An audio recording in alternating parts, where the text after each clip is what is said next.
Dear colleagues, good afternoon. Thank you for joining us for this webinar of the International School of Tomorrow. And right now, so we welcome you at the International School of Tomorrow. While we're gathering, here for this Zoom webinar, I'll look at the screen to see if we are all on the same page, because we announced and we promoted this webinar as a webinar that will be run in English. So please use the chat if you are comfortable with English. So could you please say yes, no, or I need translation? Because if you need translation, we have to find somebody sitting by your side who will translate for you. Okay, so I see no. Okay, can you write something in chat so English is okay, like it's fine? And also write down the city and the country where I'm from. Yeah, it'll be Mr. Vladimir. Don't rush it. No problem. Don't rush it. Okay, that's fine. I hope that no response in the chat means that you're all comfortable with English. Or vice versa. They do not or vice versa, you don't understand understand anything and you're wondering, what is happening? Why am I here? But I hope you're really comfortable. And let me introduce the team here who will be working with you today this webinar. My name is Len Stolenchuk. I'm the CEO of the International School of Tomorrow and the coordinator for the School of Tomorrow in the CS and the Baltic States. And for those of you who have no idea what School of Tomorrow is all about, we've been here in Russia, in the former USSR or the CS and the Baltic States for over 30 years, Mr. Vladimir, right? And so our forte, as we believe, is Bible-based bilingual education. That's what we do here. And today with us will be Mr. Vladimir from Russia. From Russia. Originally and from the city of Vladimir. Vladimir, and by the way, I'm from Yaroslav originally. And he is our methodology expert, our main trainer for the School of Tomorrow. So welcome to the former ABC class, now it's Primary 1 class. But here with us today also Mrs. Samantha. And Miss Samantha, where are you from? I am from Zimbabwe. Zimbabwe. But how come that you're here in Russia now? Oh, I am a diplomatic spouse. A diplomatic spouse. So we have quite a diplomatic community at the International School of Tomorrow. And we also have another very international person, Mrs. Natalia. Mrs. Natalia, okay, also, tell us please, where are you from originally? I was born in Kazakhstan, and I graduated university there. Then I was traveling around the world, and I visited a lot of English-speaking countries, including Great Britain and Australia. And now a couple of years ago, I moved to Moscow. To Moscow, okay. We are happy that Ms. Natalia is here today with us, because Mrs. Samantha and Mrs. Natalia will be presenting to you a part of this webinar in the format of a lesson, and also they will share a little bit about the materials. Now that you're all here, I see Katerina Dvoretsky, Katya, okay, you're welcome. You're from Belarus. And we have Evgenia Nizhnevartovsk, right? Are you in Nizhnevartovsk? Yes, welcome. We're happy to see you. We see Daria Yermolenko. Dasha, where are you from? Remind me. Maybe I should know, but I don't remember. Okay, and we have Elena Naubenko, Mrs. Elena. Yeah, welcome. We're happy to see you. Let me just turn on, okay, like this. Okay, if I miss somebody, so you can forgive me, but we are happy to see you all in our webinar. You know, because we have people who've been with the School of Tomorrow for some time, and we also have some of you who are maybe here for the very first time. I would like to say that this webinar is not a promotion of the School of Tomorrow program, even though we'd love to do it, but this is not about promotion. Today we wanted to do something real practical. And because we gathered teachers of English here in this auditorium, in this room, I mean Zoom room, we thought it would be valuable for all of us to talk a little bit about text and about reading specifically. Today, the time of high technology, we spend a lot of time right here. Would you agree? Yes. Thank you. You just my phone is reminding me, Mr. David, you're welcome to show it, because they say Mr. Lennon is the only one who shows his phone to everybody else. And the content of his phone. This phone is reminding me about this webinar, but the truth is we do spend a lot of time in telephones. Our students spend a lot of time in telephones and in games, and somehow reading becomes secondary or even tertiary in their daily practices. They are forced to read because they have to study. But if you ask sometimes questions of the students, we realize they do not understand the text very well. And you know what I remember? When I just came to Moscow and I began to explore what my options were to find a job and how to do it, and I found the training courses of English, and I became a tutor teacher.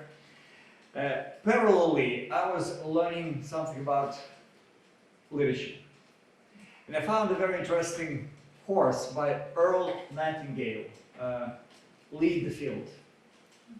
There was a series of sessions or lectures, and in one of the lectures he said, a good leader is the one who understands the text very well. Is the one who knows the meaning of the words very subtly, and who really knows different meanings of the word. Because this way he can convey his messages in a very clear-cut manner to his people. You know what, it just got me to think, okay, how do we need to learn to read even as adults? And actually, I had a lot of dictionaries, but I began to buy even more dictionaries because I wanted to know all those words, and I wanted to be able to understand more subtly, okay, the meanings. When I was in the military, I spent 2 years in the military. Actually, I served near Odessa in Akarja, and I used to frequent the library then. And I found an exciting book that I would recommend to all of you. You might be willing to put it down. Later on, I can put it into a chat. The name of the author of this book is Kata Lomb. She's a Hungarian interpreter, also a teacher of English, and a teacher for languages, I should put it this way, because she learned 26 languages. Not all of them that she was fluent, really being able to speak, but she was able to speak fluently and freely in about 7 or 9 languages. Then she knew another 9 languages in a way that she could understand, she could convey basic messages, and then another 6 or 7, just really like being able to understand and to read. And she wrote a book, How I Learned Foreign Languages. And maybe drawing a parallel with Moses, she titled her book 10 Commandments of How I Learned Foreign Languages. Not the book, but the articles there was 10 Commandments of How to Learn Foreign Languages. And in those 10 Commandments, she dedicates one chapter specifically to reading. And she says in this article that when you learn a foreign language and when you are exposed to a text, you get at least 3 benefits right away. Number 1, you have the context, very clear, black and white, that gives you an idea about new words, because you see the new words in the context of, you see the unknown words in the context or in the surrounding of the word that you know. This way you can guess. So you learn to develop your linguistic guess. Secondly, she says, when you read, you see the proper spelling. And our subconsciousness is recording this proper spelling, and then all of a sudden you begin to spell the words correctly. You might say, these days we use Word, we use all the spell checkers, but nevertheless, it's nice also to be able to write by hand and to know how to spell the words properly. Thirdly, she says, you also have the grammar context, because you come across proper grammar structures and constructions, and this way you are learning subconsciously proper grammar. And I always give an example. when you ask a student, what is your name? He says, for example, I'm Mrs. Natalia. And then, of course, Miss Natalia, she's a teacher. She knows that I am, that am is the verb to be in present indefinite tense, first person singular. But he's a small kid that just came to school. He doesn't know this. He doesn't know present indefinite tense, first person singular, and yet he answers correctly. My name is Mariana. How does she know I am? Because subconsciously she heard this many times and she read this many times. So these are just a few benefits of reading. When you begin to develop your linguistic guess, when you learn proper grammar and you learn proper meaning of the words, and you also, what Kakalomb is saying in her book, you also learn the words in a context, which is in a text or in a sentence, which gives you an idea in which, again, in what sentences and how to use those words properly. Okay, I guess this is my introduction. Why reading is so vital, okay, to learning a foreign language. And by the way, there's even one more thing. I remember what she says. She says when you read, and you can see that she says illiterate people, when they read to themselves, nevertheless you can see the movement of the lips. She says that even your pronunciation is getting better when you read to yourself. Not out loud, but to yourself. That's the really amazing part. Your pronunciation is getting better because your brain sends signals to the tongue, to the teeth, to the lips, and this way you get the proper psychological pronunciation even without pronouncing the words. Okay, that's enough. So, but you might be able to put down those things and to remember those things. However, today we wanted to show you what we do with the students so they could be prepared to use the text for all those purposes. And from this point, I'm turning it over to Mrs. Natalia, to Mrs. Samantha, and they will work with you as their students. Okay? Yes. So when we do this, we'll try to turn on the screen in such a way that they could see you, and if you don't mind, you can turn on your cameras so they could see you and they could see your responses, okay, to their lesson. And they will also share with you the cards, the material they're using for this. And I guess without any more ado, Mrs. Samantha, Mrs. Natalie, over to you. Oh, thank you so much. We are so exciting. Today we are having a new class and we have a lot of new students. Hello everyone. I'm Miss Natalia, your new teacher. And I'm Miss Samantha. And today we are going to start the first lesson. And we are going to learn the new sound. This is our manual we are usually use. And this is the detailed instruction how we are going to teach children new sounds. The first sound is the sound A. Letter A, sound A. As you know, the letter A is a magic A. Only one letter has the 3 sounds. But today we are going to talk about the first one. Letter A, sound A.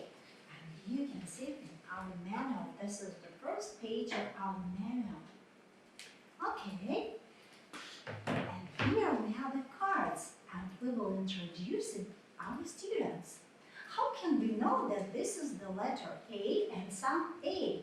If you see the line here, it means that this is the sound A. Letter A, sound A. And now we are going to sing the song and dance aging ape dancing because the aging ape is our new animal friends. Okay, dear students, let's stand up. Let's sing the song and dance together. I hope you are ready. Welcome to the sounds and the songs of the ABCs with AC and Christie. Produced by School of Tomorrow. Each little letter in its place has a very different face. All in a row, their places set. We know them as the alphabet. A, B, F, G, H, I, J, K, L, M, N, O, P, Q, R, S, T, U, V, W, and X, Y, Z. How many words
you students are enjoying this nice song and dancing. And now how we are helping our students to remember the new sound better. And after that, we are going to use our cards with the pictures and words with the sound A. This is the letter A, sound A. And let's see. This is the first picture. What is it? What is it, Miss Samantha? This is a cake. K. The word K has the sound A. Letter A, sound A. Okay, let's look at another card. What is it, Miss Samantha? This is an ape. A. Aging A. Okay, and through these cards, children are remembering new words with specifically the sound A. And they know how to write, how it looks like, and now it's time to run the presentation. Now Mr. Alexei will help us with the presentation and we will show the materials that we usually use at the lesson.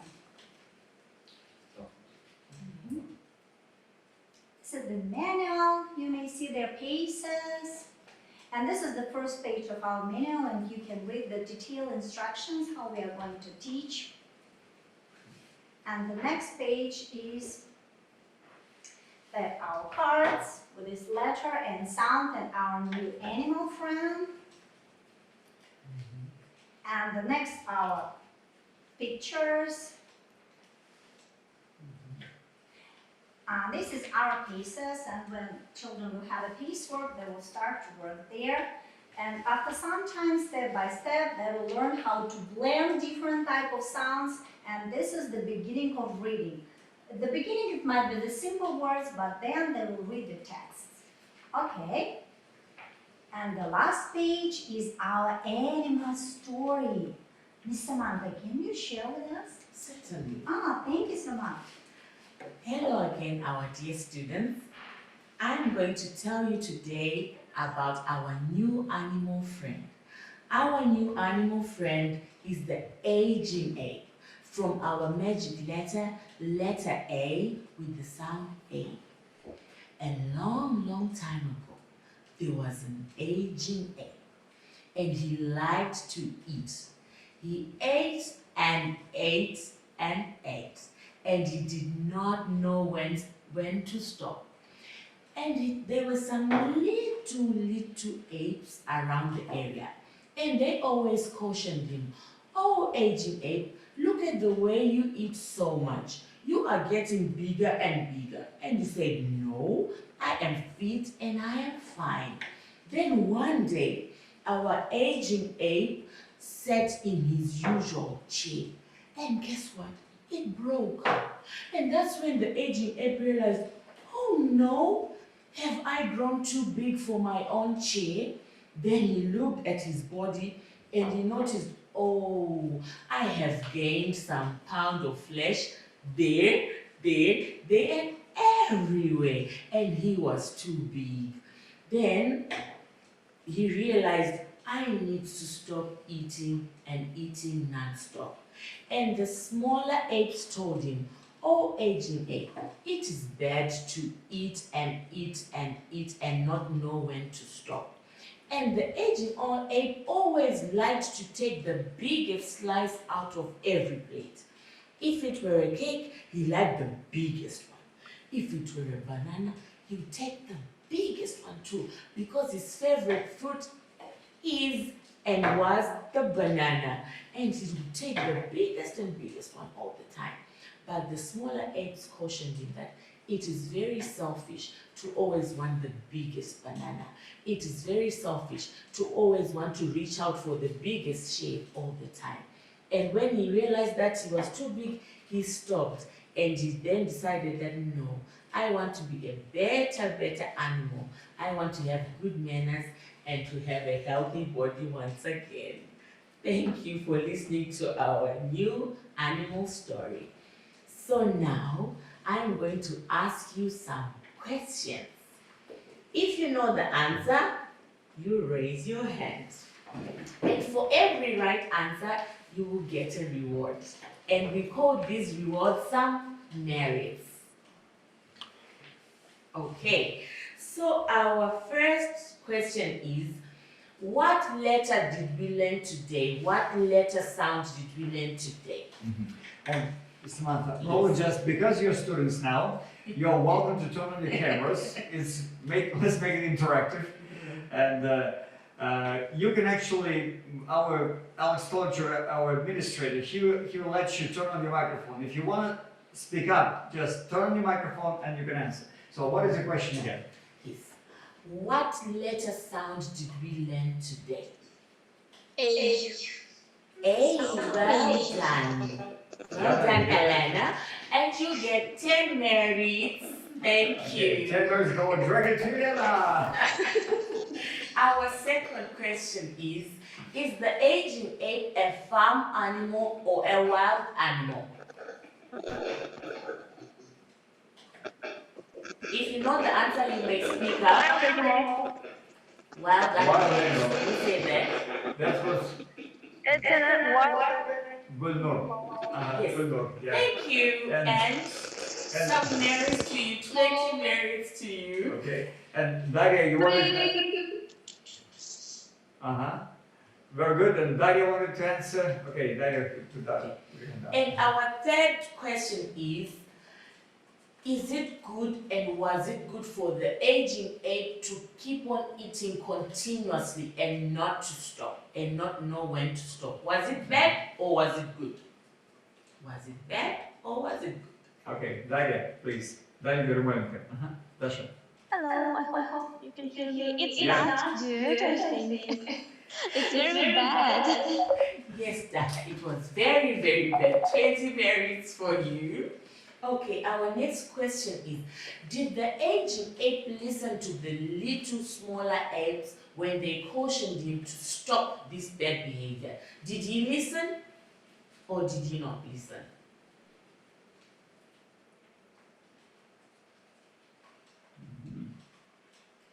Hello, anybody home? Did the aging, I'll repeat the question, did the aging ape listen to the smaller apes when they cautioned him to stop eating too much? I think he did not listen. Yes, well done. Initially he did not listen because he kept on eating and eating. That's 10 merits for you, thank you. But in the end, he listened only because he saw that something was wrong with his body now. So it is always good to listen. Even in the beginning, always listen to the good advice, even from the smaller kids, even from the smaller persons around you, okay? Thank you, my class, for being so attentive and for participating. Well done. Okay, guys, give yourselves a hand. Of course, you understand that this is just a very brief and very concise introduction of how things work. But what we wanted you to pay attention to and to reiterate in your mind, Ms. Natalia, can I give you this manual? First of all, that our teachers have this beautiful manual, and this time it is ABC with Ace and Christie. So every lesson is spelled out here. You see, because often teachers are asking, so what do we do with the materials that you have? And this manual gives you a detailed description of what needs to be done, how to trace letters, how to introduce them, how to do sounds, and so on and so forth. However, Mrs. Samantha and Ms. Natalia, I have a question. We all know that the School of Tomorrow materials initially were designed for native speakers. When students come to our school, they are not native speakers. How do you introduce all those things to the students who are not native speakers? Okay, thank you, Mr. Lin. I'll take that. Okay, when we have students that are not native speakers, initially it is important to have a bond with the child. They have to be comfortable around you, comfortable in the class, comfortable with the teacher initially and everybody. So when they come in, you introduce them to physical tools like the toys. We have a lot of toys in our school. So once they start their interaction with their friends around, and they also start playing with the tools, then they can have the visual concept that, oh, what is this? They become inquisitive, and they might then start asking around. Okay, they don't know how to even ask, but when they just look, then oh, they see, I've seen this animal somewhere. Then when they come to their pace, then they think, oh, that animal from the play area, this is the same animal that's in my pace. And oh, that story that we were told about yesterday, this is the same fruit from our play area. So then they start linking visual items with stories that you tell them. Yes. So that's how we plunge them in. We plunge them into the toys. We plunge them into the whole class where some people speak English and some people don't speak English, and they actually become inquisitive, and that way they start tapping into the English language and they start learning to speak. Yeah, I guess what I heard from Mrs. Samantha, and I hope you heard this too, we plunge them, that's the word she's using. In other words, we create the environment where in the methodology of teaching English or foreign language, they say, either sink or swim. And that's what we do. Either sink or swim. We immerse them, and I know that many of you, because we've been working with lots of you, with the School of Tomorrow, I know that you are doing exactly this thing, that you create the English environment and you try not to resort to the Russian language or to Belarusian or Ukrainian or any other languages, because this is important. The students are plunged into this atmosphere. And Miss Natalia, about the paces, what value do you see in those paces? Okay, and guys, by the way, I'm asking this last question now. The floor will be yours, but can you answer this? What this pace, how does it help students to get ready to learn to read? Thank you so much, Mr. Wen. I like the pieces very much by myself, and I enjoy to touch them, to look through them, to work with them, because it's easy and understandable. It's a colorful book, and children can learn a lot of things through the piece. You may look, this is the first pages, and now we are going to develop their motor skills, and we are going to run from the bigger one to the smaller one, and we see a lot of picture there. And we, as Ms. Samantha mentioned, we use all different type of activities and tools and environment to help children to remember. And now you can see it easy for them. It's not a big, thick book, but they have to finish it. The thick magazine, and they can enjoy. They can enjoy the writing or reading or connect the dots. They can count, and they really like it very much. And that it helped them to remind yourself what they were learning at the group lesson. And it helps them to repeat it every single day, because all material is repeating all the time. As you know, for the children to remember some new things in a better way, you have to add actions, that we are dancing, emotion, that we are trying to make a drama, and repetition. And paces are helping with the repetition very much. Yes, and as you can tell, that students are exposed to both group activities and they also work some individually. If you move aside a little bit, and Ms. Gary, you can just zoom in on the student's office. You can see right here the student's office with all the tools there. And Ms. Natalia, can you tell me, okay, this one is for, this one is. Yes, we use the goal card. This is the daily goals for each student, what they set up by themselves. They know how many pages they should finish on a daily basis. This is their progress chart, and they can see how successful they were and going through the tests. And we have some decoration, and we use the flags here. And I see this star chart is empty. Why is it empty? Because we have a new class and new students, we didn't have tests anymore. By the way, today we finished our school year. That's why all the students are dismissed and this card is prepared for the new year. But once the base is done and the test is written, then a star will appear, and this way we follow their progress in every base and in every instance of the work. Okay, so in other words, we have the individual work for the students and we have also group activities that you also watch. Okay, now please, if you have any questions, so we are ready. Ms. Natalia and Mrs. Samantha will be ready to answer and Mr. Vladimir will join us. He's blogging, by the way. I see him. So I use Instagram to make some videos. Yes. Okay, but please, you can use you can turn on your microphone and oh, I supposed to get closer. Yeah, so we could fit in. Okay. Anyone would love to ask a question, you're welcome to do so. So we're here, or alternatively, you can use the chat if you feel more comfortable. If you feel more comfortable, you may even ask in Russian language. That's okay. Okay, yeah.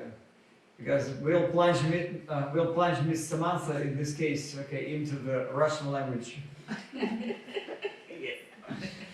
Russian Okay. language is here. Okay. Should I use some words in Russian? All right. Okay, I see that for the time being we are progressing very well. Okay, then with this I understand that more or less everything is clear, and those of you who have not been working with the School of Tomorrow, you are getting a taste of what it's all about. So anyway, Mr. Vladimir, what is going to be next after the summer is over and while we will be getting ready for the next school year? Well, we're not speaking about the date when the summer is over because we plan our August teachers training in August. May, not May, of course not May, August 15th, August 19th, both online and offline. If you wish to come to Moscow, you are welcome. If you want to join us in Zoom, you are also welcome. So please, we'll send you the link for registration, and if you think you can, you may be registered right now. Okay, and did you mention the dates for the training? Yes, August 15th, 19th. Okay, one more time, August 15th through 19th. These are the training dates. You're more than welcome to write to Mr. Vladimir, and your contact is available on our website. Yeah, sure. Schooloftomorrow.center. Schooloftomorrow.center, yes. Schooloftomorrow.center. So you're welcome to write to us, you're welcome to ask us any questions. Mrs. Samantha and Mrs. Natalia also will be willing to talk to you if you have any questions. But otherwise, thank you very much for being with us today. Today is Thursday, right? No, today is Wednesday. Today is Wednesday. Tomorrow we're having another big awards ceremony for our junior and our senior level students. And I hope that you're all finished with your classes. So God bless you. We hope you will have a good summer. And by God's grace, we'll see you in August at our teachers training. Thank you very much. Thank Bye-bye. you.